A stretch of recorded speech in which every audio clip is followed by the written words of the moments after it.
Mount Rushmore's shrine of democracy stands as an enduring symbol of America's greatest men and most democratic ideals. Gutzon Borglum's monumental sculpture immortalizes our human heritage in stone. Yet the massive granite icons are surprisingly vulnerable. Essentially, the details for this mountain and this climate are where does the water run. That's the most important detail involved in the preservation of this memorial. The mountain is crisscrossed by many fractures. Some of those fractures join to form blocks of rock. The mountain's freeze-thaw cycle determines the fate and longevity of the famous sculpture. Water that enters tiny fractures in the rock repeatedly freezes, thaws, and refreezes. Freezing water can exert powerful pressures, which over time can force the blocks of rock apart. The whole objective of the preservation as we know it now is to prevent the water from running into those cracks, which the mountain will still freeze and thaw. But if the water isn't in those cracks to freeze, you have minimized the block movement. The National Park Service is committed to the efforts of preserving the memorial. Constant vigilance, inspection, maintenance, and repairs ensure the memorial will be there for all those who wish to pay homage to this lasting legacy of freedom and democracy. From the very outset, sculptor Gutzon Borglum sought to protect and preserve his magnificent work of art. Mount Rushmore before carving had cracks in it. Borglum knew from the beginning that he would have to work with the cracks and the fractures that were there. And he altered the sculpture that was going to go up there many times to accommodate those cracks.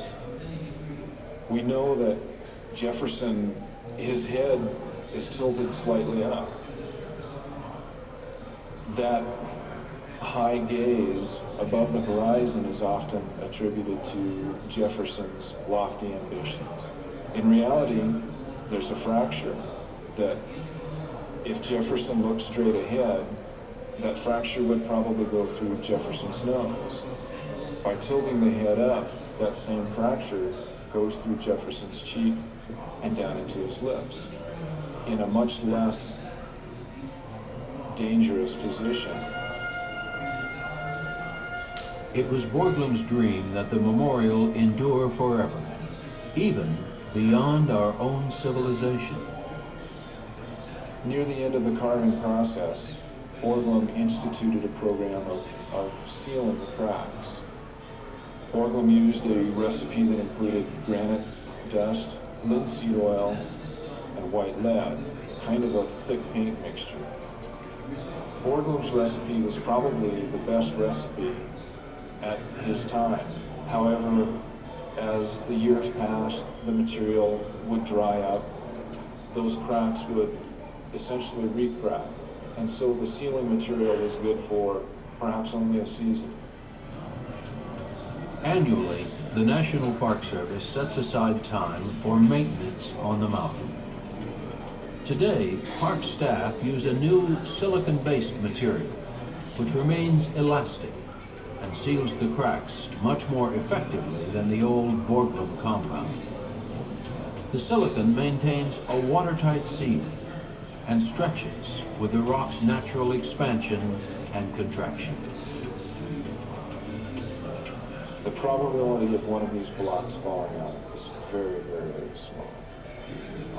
I don't lose any sleep. However, because the park has the obligation to keep track of these blocks, they have an active research project going right now that will involve monitoring even the smallest movement of some of these blocks. The National Park Service is constantly monitoring the mountain. pledge to maintain the glory and grandeur of Mount Rushmore forever. We are proud to be the guardians of one of our nation's most revered treasures, the shrine of democracy, America's beacon of freedom for generations to come.